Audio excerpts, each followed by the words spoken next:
তারপরে এই যে আমার ভালোবাসার গাছ আর ভালোবাসার গোলাপ গাছ।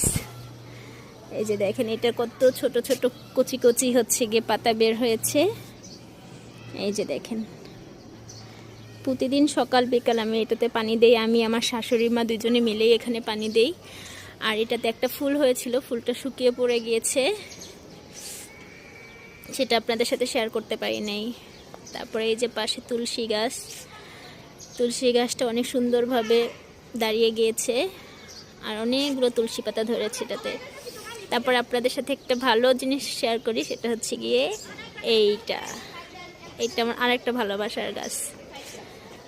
এই যে এই গোলাপ ফুল গাছটা, মানে গোলাপ ফুলটা এত সুন্দর লাগছে সামনে থেকে, আমি বলে বোঝাতে পারবো না।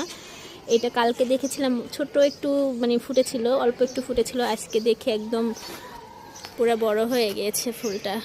আর কালারটা কি সুন্দর মিষ্টি কালার এটা।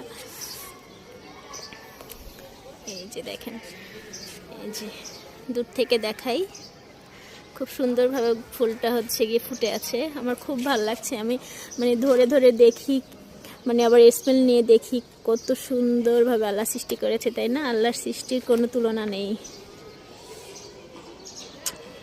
এই যে এটা মোবাইলে কীরকম লাগছে আমি জানি না, কিন্তু সামনাসামনি ফুলটা অনেক সুন্দর, অনেক। তারপরে এই যে মেহেদি গাছটাও খুব সুন্দরভাবে সেট হয়ে গিয়েছে। তারপরে এই যে আর একটা ভালোবাসার গাছ, এই যে এটাতে 3টা ফুল ধরেছে। এই যে দেখেন এগুলো সব আমার ভালোবাসার গাছ, মানে আমি যতগুলো গাছ লাগিয়েছি সবগুলো কিন্তু আমার ভালোবাসার গাছ। আর এখানে দেখেন এটার সাথে কিন্তু একটা কলি আছে, একটা কলি আছে। এগুলো যখন ফুটবে তখন এটা আরও বেশি সুন্দর লাগবে, তাই না? আপনারা কিন্তু অবশ্যই আমাকে হচ্ছে গিয়ে কমেন্ট করে জানাবেন আমার গাছগুলো কেমন লাগছে, আর আমার গাছগুলোর জন্য দোয়া করবেন। আর এই যে এখানে আমার টমেটো গাছ, এই যে আমি হচ্ছে গিয়ে আমার বাচ্চা পেঁপে, তার মানে লাগানোর মতো সেরকম কোনো জিনিস নেই, যার কারণে এই এটা বাসাতে পড়েছিল। আমার বাচ্চারা সবাই মাশাআল্লাহ বড় হয়ে গিয়েছে, যার কারণে আর বাথটবের দরকার নেই। তো ভাবলাম এটাই কাজে লাগিয়ে ফেলি।